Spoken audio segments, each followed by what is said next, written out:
शुभ संध्या साथियों। अभी हम लोग 2-4 मिनट और इंतजार करेंगे और साथी जुड़ जाते हैं।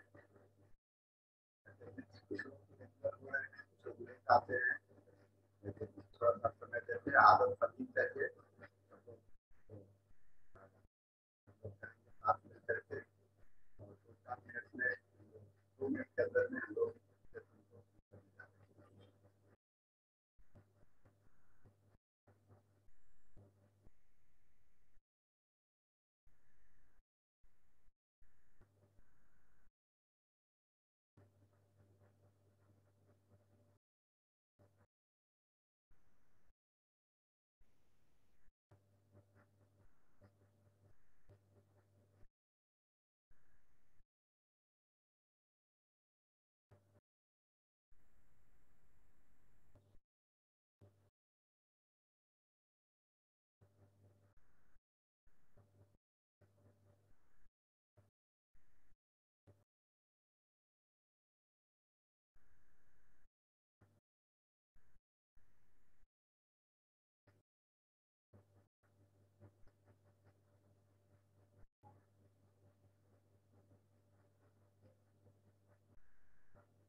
शुभ संध्या।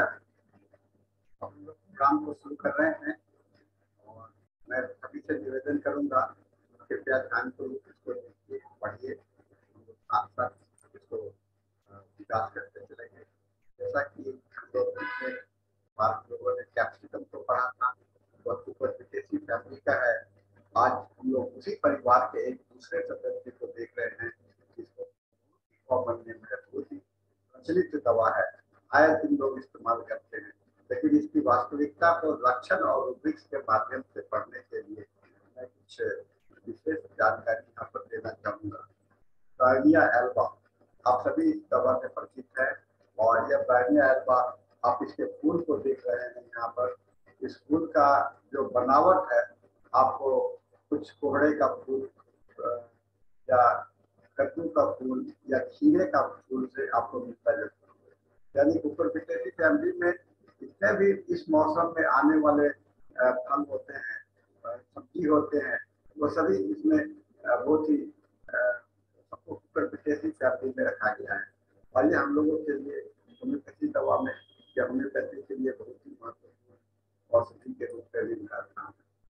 और ये जो ब्रायनिया है, ये मुख्यतः इसके पौधे जो है, तो जब पूरा सूर्य रहता है, यानी कि गर्मी के मौसम में और स्प्रिंग मौसम में ये काफी खिलते हैं।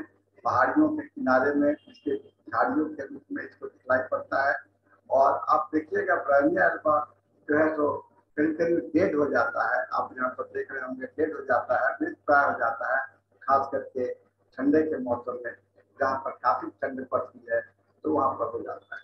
और ब्रायनिया के पत्ते कहा जाता है कि ठंड के कारण घाव लग जाता है और घाव में इस ब्रायनिया को काफी इस्तेमाल किया जा सकता है। ये हम लोग को इसके पौधे को देख करके मौसम के हिसाब से, तो गर्मी के मौसम में ये काफी अच्छा रहता है, ठंडे के मौसम में इसका नुकसान हो जाता है। यही लक्षण हम लोग के मित्र मेडिका में भी दिखलाई पड़ता है कि ब्रायनिया का जो पेशेंट होता है तो गर्म से आराम मिलता है।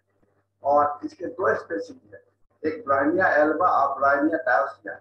ब्रायनिया एल्बा को हम लोग होम्योपैथी में यूज करते हैं और ये जो व्हाइट होता है, सफेद फूल होता है, और ये पॉइजनस होता है काफी, और इसे आदमी या जानवर खा ले तो उसकी मृत्यु होती है। इसको फल खाने से उल्टी हो जाता है, इसके बल बेरीज को खाने से उल्टी हो जाती है। यानी कि यह जहरीला पौधा है और इसका जहरीला प्रभाव यहाँ पर आपको पड़ रहा है। ये खास करके ब्रोनिया जो है तो यूरोपियन कंट्रीज में पाया गया है क्लाइंबिंग वेल के रूप में। और ये टैप इसके जो रूट जो होते हैं, जड़ जो होते हैं, एक शकरकंद के जैसा, आलू के जैसा काफी लंबा होता है और जड़ को ही इलाज के लिए इस्तेमाल किया जाता है। इसका स्वाद जो होता है काफी तीखा होता है और इसका स्मेल और स्वाद दोनों काफी तीखा होता है और इसमें डेथ की जो सकता है खास करके डाइजेस्टिव ऑर्गन में इन्फ्लेमेशन क्रिएट है। इसका जो देखिए इसका बायोडाटा है, ये प्लांट किंगडम का आता है, सब किंगडम वैस्कुलर प्लांट्स में होता है। स्पर्मेटोफाइट सीड प्लांट्स यानी कि इसके बीज होते हैं, फ्लावर्स निकलते हैं। इसका परिवार को हम लोग कहते हैं कुकुरबिटेसी फैमिली या ककम्बर फैमिली। इसको हम लोग ब्रोनिया एल्बा जो व्हाइट एल्ब है ये है इसको ब्रोनिया जो है तो करीब 60 से 150 फीट तक जाता है और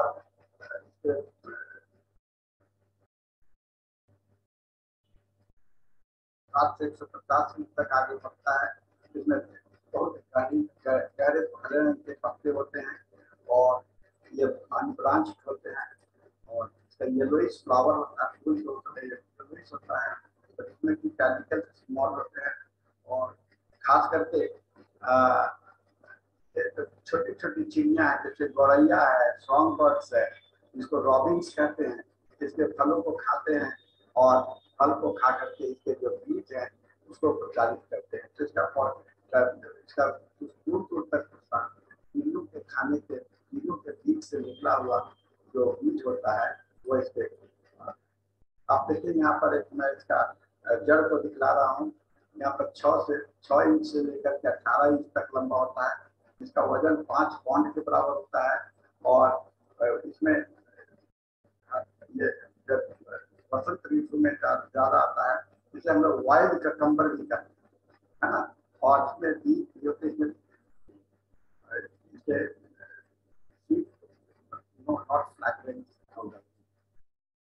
कॉमन नेम है कॉमन ब्रायनी, व्हाइट ब्रायनी और white oak bryony, old white oak, devil turnip माने कंद को कहते हैं, माने जानवरों को कहते हैं और होम्योपैथी में हम लोग DRY के नाम से शॉर्ट में इसका इस्तेमाल करते हैं।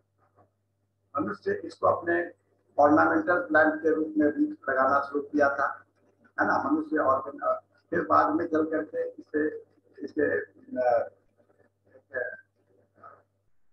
अच्छा था इसको गार्डन में लगाने की व्यवस्था की गई थी।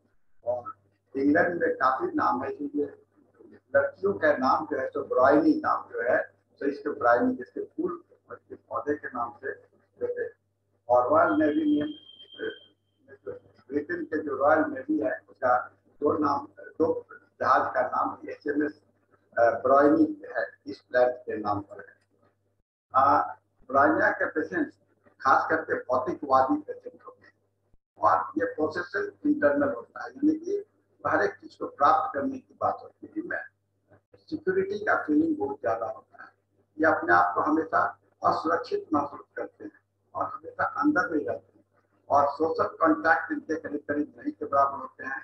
और जिनके बच्चे जो हैं तो एक ऐसे सामान की मांग करते हैं जो मिलना मुश्किल होता है और नहीं मिलता है तो ये बच्चे सामान को देख देते हैं। खास करके जहाँ पर बिजनेसमैन जो पैसों पर ज्यादा ध्यान देते हैं या कोई ऐसा व्यक्ति जो खाली पैसे की बात करता हो, वहाँ पर इसका कॉन्स्टिट्यूशनल एडिशन हो सकता है और इसे आप लोग मेटेरियलिस्टिक नेचर की बात कर सकते हैं, यानी भौतिकता पर। ये जो भौतिक है, जो दृश्य दिखने वाला चीज है, वही खाली इसको देख पाता है, इस पर विश्वास करता है। ये कहा जाता है ब्रायनिया को मेटेरियलिस्टिक पेशेंट, है ना। मेटेरियलिस्टिक पेशेंट मतलब वैसा जो है तो ईश्वर में विश्वास नहीं करता है या करता भी है तो कम करता है, नहीं के बराबर करता है। इसका मुख्य उद्देश्य धन दौलत या अपना सोशल स्टेटस बढ़ाने में इनका मुख्य उद्देश्य होता है। ब्रायनिया के पेशेंट काफी भौतिकवादी दुनिया में जुड़े हुए होते हैं। इनका बिजनेस, इनका सारा काम बिजनेस मैटर होता है। जो भी बात करेंगे, बात करने का ढंग जो रहता है ब्राह्मण का, वह बिजनेस स्टाइल होता है, यानी कि लेन देन की बात होती है। कोई किसी को मदद करने के लिए जाते हैं तो ये देखते हैं तो मदद करने से हमको क्या फायदा होगा।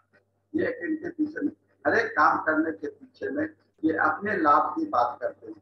और खास करके business man, insurance, stock brokers, आपको मेडिकल रिप्रेजेंटेटिव, ऐसे लोग के बीच में आप देखिएगा इस तरह के, इस तरह का काफी कॉन्स्टिट्यूशन दिखाई पड़ेगा, जहाँ पर कि दवा का इस्तेमाल बहुत ही अच्छा।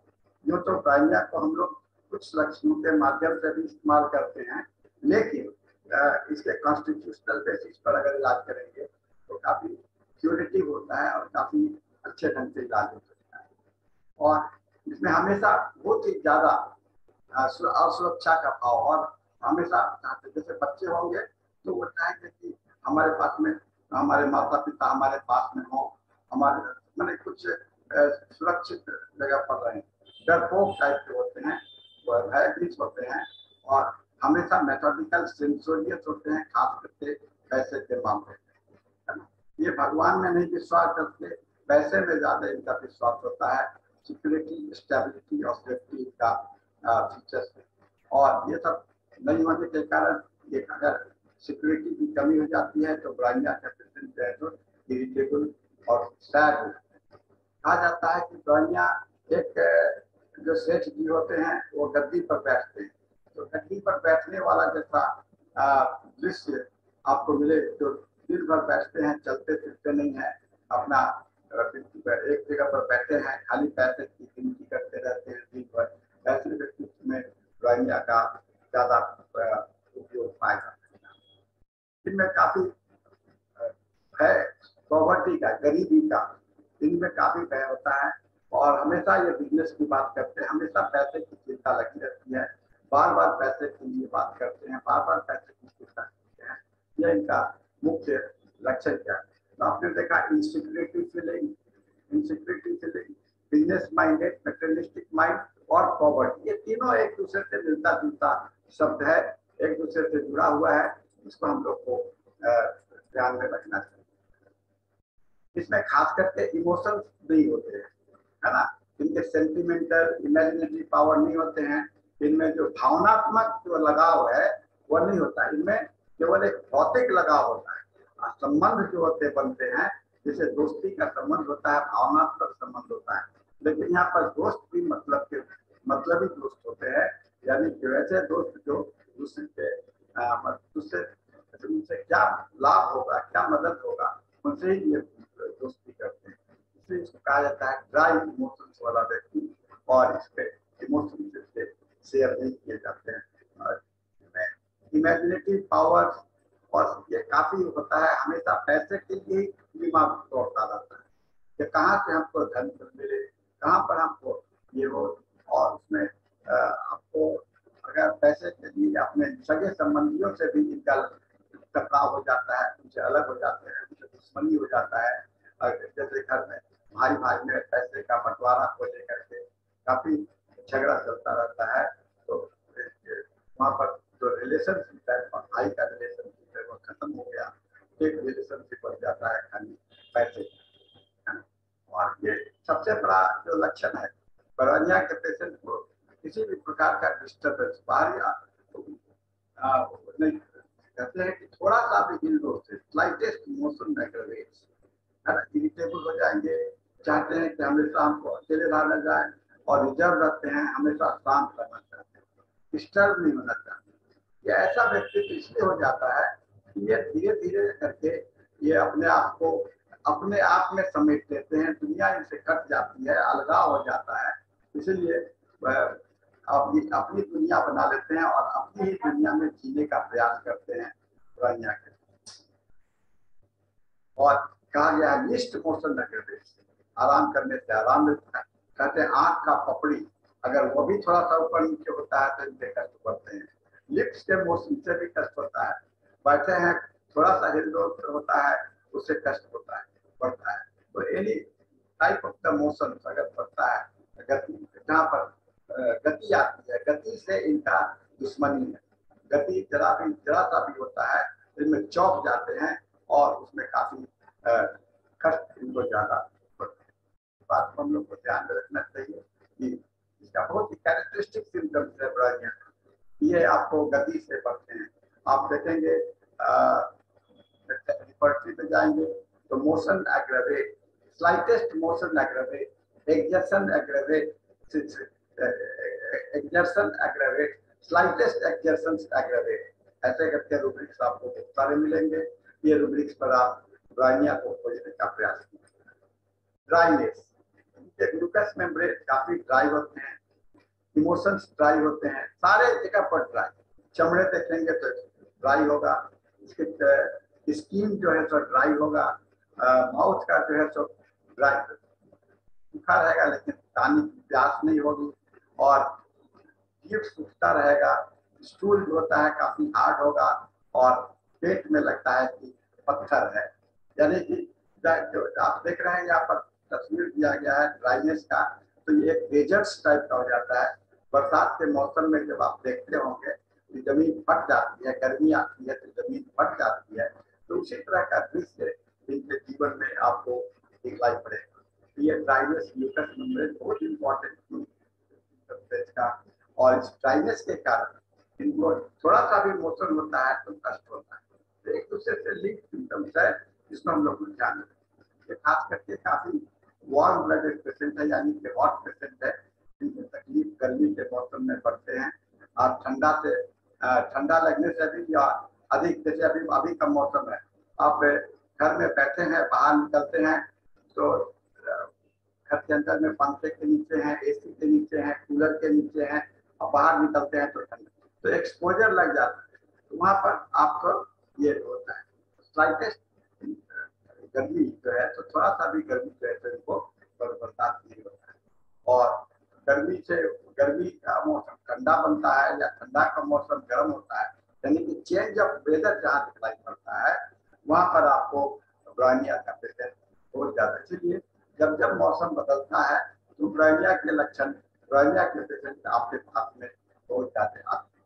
लेकिन जब ब्राइनिया के पेशेंट आते हैं तो इस बात को आपको ध्यान में रखना चाहिए कि उसके अंदर में ड्राइनेस है कि नहीं, उसके अंदर में इमोशंस का ड्राइनेस है कि नहीं, उसके अंदर में मोशन से क्या होता है, गर्म से कैसा लगता है, ठंडा लगता है, ये आपको जानने का कोशिश है। इनके डाइजेस्टिव ट्रबल्स होते हैं, खास करके जो मटर हुआ, सीम हुआ, ये सब चीज इनको पचता नहीं है। इससे कैबेज, गोभी से भी इनको पचता नहीं है, रोटी भी इनके लिए अच्छा नहीं होता है, फ्लैटलेंट फूड भी इनके लिए जिससे गैस बनता है, और फल ये सब इनको सूट नहीं करते हैं। और इसे आईबीएस के पेशेंट आजकल आपको बहुत मिलते होंगे। आईबीएस के पेशेंट में आप देखते होंगे जरा सा भी कुछ खाते हैं तो उनके रोटी खाते हैं तो रोटी भी नहीं सूट करता है,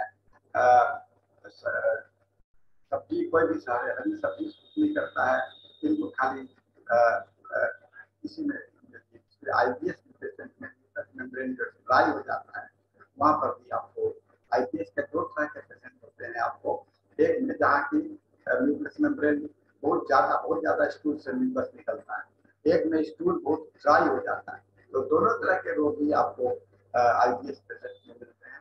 जहाँ पर मोस्टली म्यूकस ड्राई हो गया हो वहां पर आप लोग ब्राइनिया के विषय में सोच सकते हैं।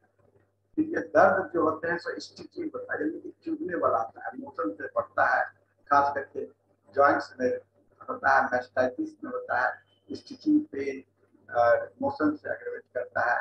रिमेटिक जॉइंट्स के रिमेटिक में चलने का कोशिश करते हैं तो लगता है कि कुछ खींच रहा है, जाओ हमारा स्टिच पेन,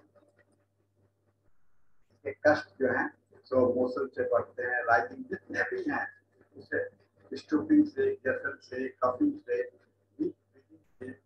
थोड़ा सा भी झटका लगने से, खांसी से, छींक से, निगलने पर, आँख के गति से, गर्मी होने से, रूम में ड्रिंक पीने से, खाने से, सब्जियों से, एसिड, कैलोमल, रेक्सेशन, touch, suppression, taking cold, lying on the painful side aggravates ascending morning during the sleep, and closing eyes cold becoming aggravate, cold weather aggravate के लक्षण हैं।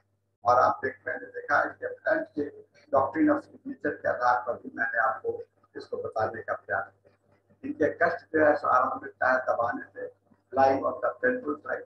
अगर बैंड माथा में दर्द हो रहा है तो काफी कस करके पानी देने की जरूरत है। ठंडी हवा से इनको आराम मिलता है और जब शांत रहते हैं तो आराम मिलता है। बादलों का मौसम में इनको आराम मिलता है और ड्राइव ऊपर करके बैठते हैं जिनको आराम मिलता है। और जो जहाँ पर कमीशन होता है वहाँ पर गर्म जैसा महसूस होगा। और डार्क रूम में कोल्ड वाटर से, कोल्ड फूड से और इलेक्ट्रिशन से इसके कष्ट आराम होते हैं।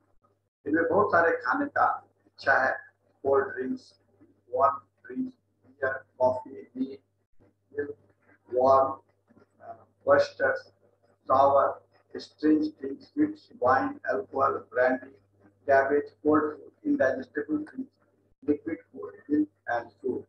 इनको नहीं खाने में जो है तो कॉफी इनको पसंद नहीं है। फैट और रिच फूड ये नहीं खाना चाहते हैं, मीट नहीं खाना चाहते हैं, मिल्क नहीं चाहते हैं, बियर नहीं चाहते हैं, कैबेज तो कष्ट बढ़ता भी है, कोल्ड वाटर इनको पसंद नहीं है, smoking, tobacco, warm drink water में पसंद नहीं। इनके कष्ट भी काफी जो इस चीज से खाते हैं उस चीज से कष्ट भी बढ़ते हैं, लेकिन इनके खास करके इनके कष्ट जो है तो cold drinks, warm drinks, cold food और हॉट फूड से इनके आराम है।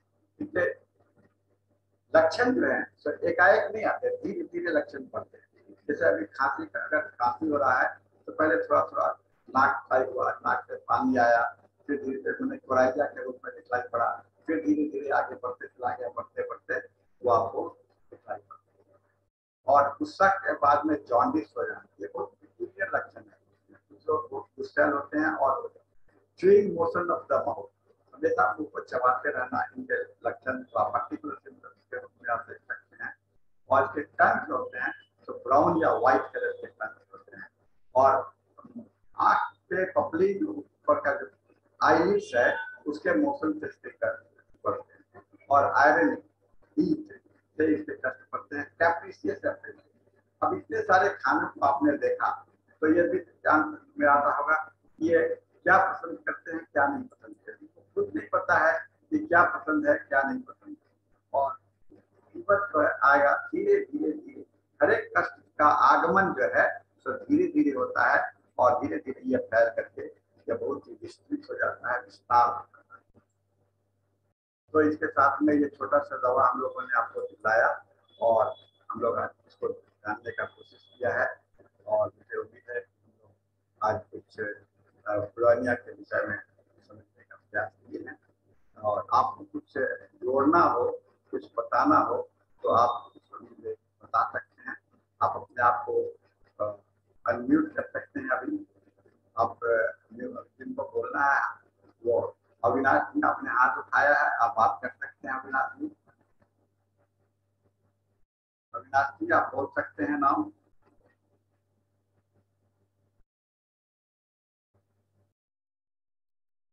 अविनाश जी आवाज आ रही है?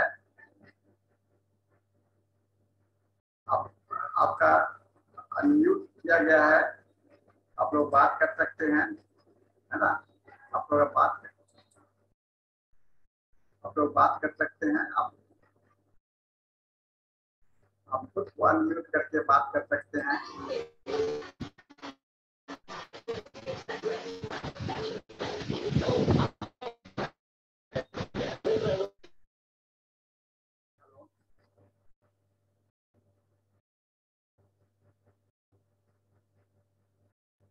हेलो, जो जो कुछ अपना बात रखना चाहते हैं रखिए प्लीज। जो अपनी बात ब्राइनिया के संबंध में रखना चाहते हैं, देखिए इसको हम लोग अक्सर एक्यूट मेडिसिन के रूप में इस्तेमाल करते हैं, लेकिन मैं काफी रोगियों को देखा हूँ क्रॉनिक केस में भी ब्राइनिया का बहुत अच्छा इंडिकेशन है। और खास करके जो क्रॉनिक केस जहाँ की क्रॉनिसिटी है वहाँ पर जब एक्यूटनेस डेवलप करता है तो यह क्रॉनिक केस जो है तो आपको क्यूरेटिव हो जाता है ब्रोनिया के माध्यम से। तो एक्यूटनेस क्रॉनिसिटी में एक्यूटनेस ड्यूरिंग क्रॉनिसिटी के समय में एक्यूट कंडीशन आता है, तो उसमें भी आपको ब्रोनिया बहुत ही इम्पोर्टेंट मेडिसिन के रूप में आता है। क्रॉनिक के समय में उसे मान लीजिए कोई क्रॉनिक बीमारी लेकर के आया है पेशेंट और उस समय में कोई इसको एक्यूट प्रॉब्लम आता है, माने वायरल फीवर किया जाता है, तो वायरल फीवर के जो लक्षण अगर आप मिला करके देंगे तो यहाँ पर आपको ये क्रॉनिसिटी आपको बहुत ही अच्छा इसको आपको रिजल्ट मिल सकता है।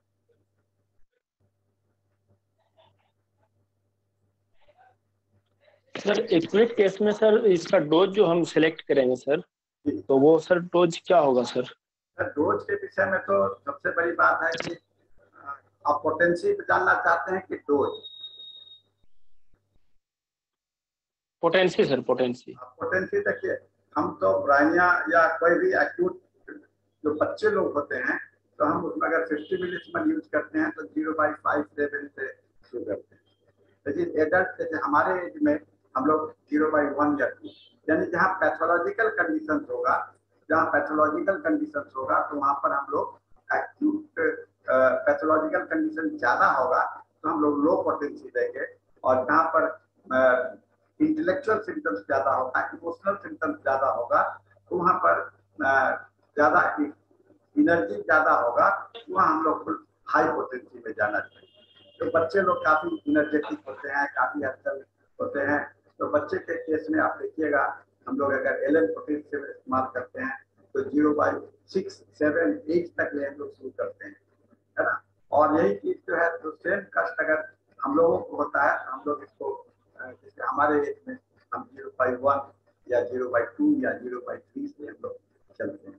इस बात को खाली दिमाग में रखिए कि पोटेंशियल जो है सो डायरेक्टली प्रोपोर्शनल अनुपातिक है, अनुपात है आप इंटेलेक्ट से, उसके एनर्जी लेवल से, उसके अंदर में कितना इमोशंस कितना है, उसके भावनात्मक कितना है, सेंसिटिविटी पर डिपेंडेंट करता है। Higher the sensitivity higher the potential, lower the sensitivity lower the potential. जितना ज्यादा सेंसिटिवनेस होगा उतना हाई पोटेंशियल होगा, और जितना लो सेंसिटिविटी होगी उतना लो पोटेंशियल। यानी कि आप देखिएगा पुराना कैंसर है या कोई ऐसा है, दर्द तो बहुत है लेकिन उसमें रिएक्टिविटी नहीं है, तो उसमें सेंसिटिविटी नहीं के बराबर है, कोई भी असर नहीं पड़ता है, वहां पर हम लोग लो पोटेंशियल चलते हैं। लेकिन जहाँ पर कोई कष्ट हल्का सा भी कष्ट है और ज्यादा लगता है, तो वहां पर हम लोग ब्रोनिया को या कोई भी दवा, हमें ठीक है कोई भी दवा को हम लोग हाई पोटेंसी में।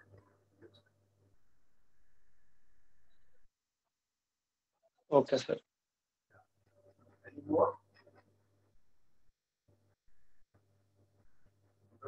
अभी 5 मिनट समय और है, 5 मिनट समय हम लोग के पास में और है।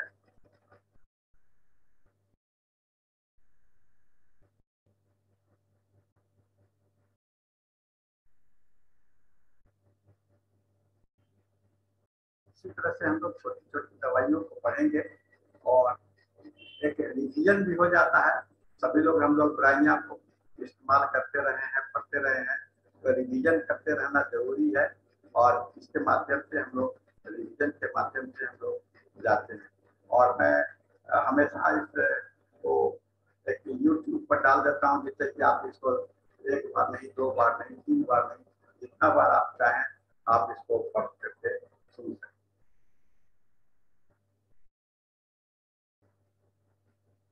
ठीक है, तो और कोई सवाल नहीं होगा?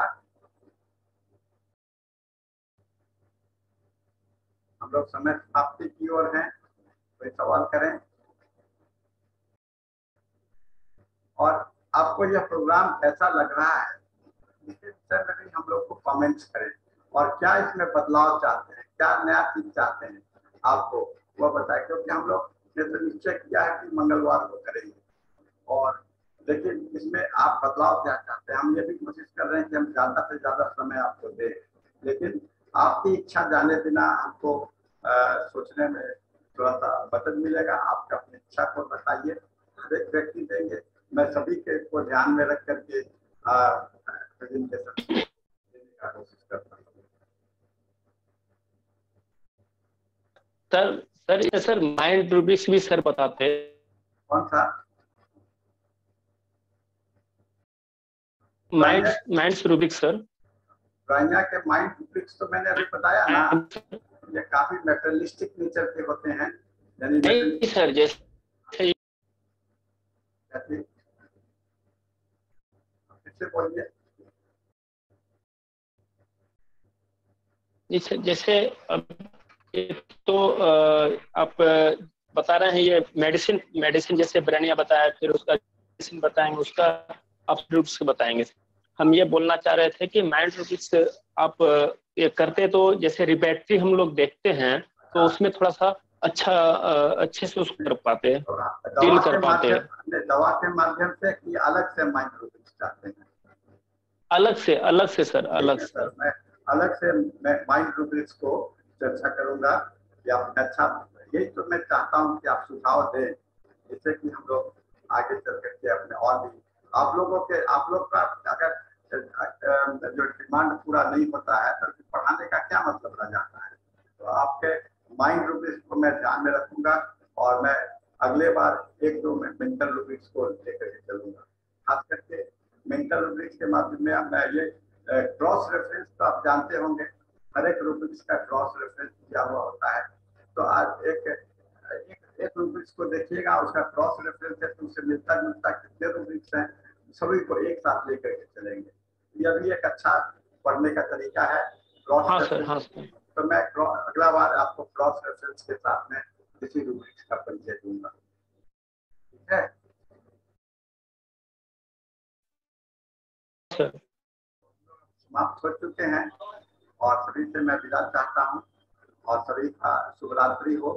सभी को आगे पढ़ते रहें, आगे बढ़ते रहें।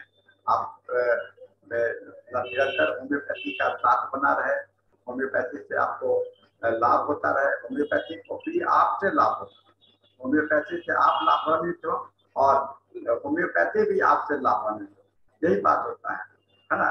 तो होम्योपैथी को लाभ देना है और अपने भी लाभ देना है। तो ये हम लोग यहाँ पर भौतिकवादी ब्राह्मण नहीं रह जाते हैं, हम लोग यहाँ पर स्पिरिचुअलिटी हो जाते हैं। इसको ध्यान में रख करके और इसके साथ में आज का इस को